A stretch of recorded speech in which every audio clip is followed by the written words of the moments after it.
तो फ्रेंड्स जदि आपणकर गोटे राशन कार्ड अच्छी तो सही राशन कार्ड को नहीं एबे एबे आसी आउ एक बड़ खबर जहाँकि आपण मैंने स्क्रीन ले देखि पारुथिबे जे राशन कार्डधारी बड़ खबर जानुआरी रे मिलिबनी मागणा राशन। तो केमानकु मागणा राशन मिलिबनी चलंतु जानिबा। तेबे देखंतु फ्रेंड्स जो माने ई केवाईसी ए पर्यंत करनाहांती जहाँकि 30 तारीख सुधा लास्ट डेट अच्छी से माने ए मध्यरे जहाँकि आपणकर केवाईसी करनियंतु एवं काहेकि मागणा रे चाउल मिलिबनी ता मध्य अपडेट जानिबा एही वीडियो रे मु सब बतै देबी।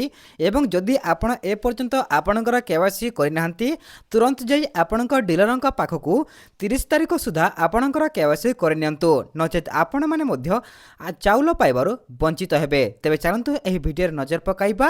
ता पूर्वरु आम चैनल को नुआ आसीथिले चैनल टी को सब्सक्राइब करिकि पाखर आसुतिबा बेल आइकन को दबाई दियंतु। तो एठी देखंतु मागणा राशन पाउथिबा हिताधिकारी को झटका चाउल सह मिलिबनी गहम उपभोक्ता को मिलिबनी पीडीएस गहम।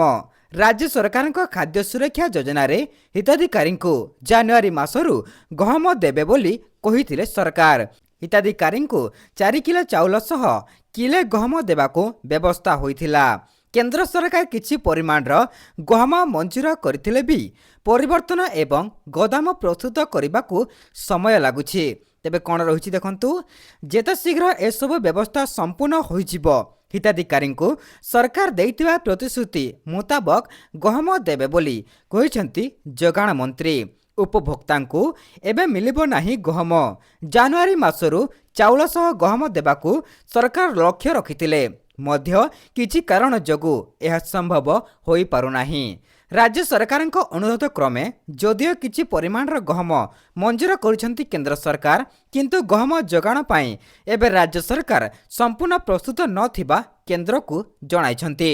राज्य सरकार पक्षरु कहा जाउछि जे विशेषकर परिवहन और गोदाम प्रस्तुत करने को समय लगुछि जेता शीघ्र ए व्यवस्था होइजिबो ता परठारु लोकंको चाउल सहित गहम जोगाई दियाजिबो बोली खाद्य जोगाण मंत्री कहिसंती। जातीय खाद्य सुरक्षा योजना रे हिताधिकारी मानकु पूर्वरु चाउल सह गहम दिया जाउथिला। 2022 मसीहा परठारु ओडिशा केन्द्ररु गहम आनिबाकू अनाग्रह देखाइथिला कारण तत्कालीन सरकार कहिथिले जे हिताधिकारी माने गहम नेबाकू आग्रह देखाउ नाहंती। एबे पूर्व व्यवस्था पुणी चालू करिबाकू निष्पत्ति नैछंती राज्य सरकार।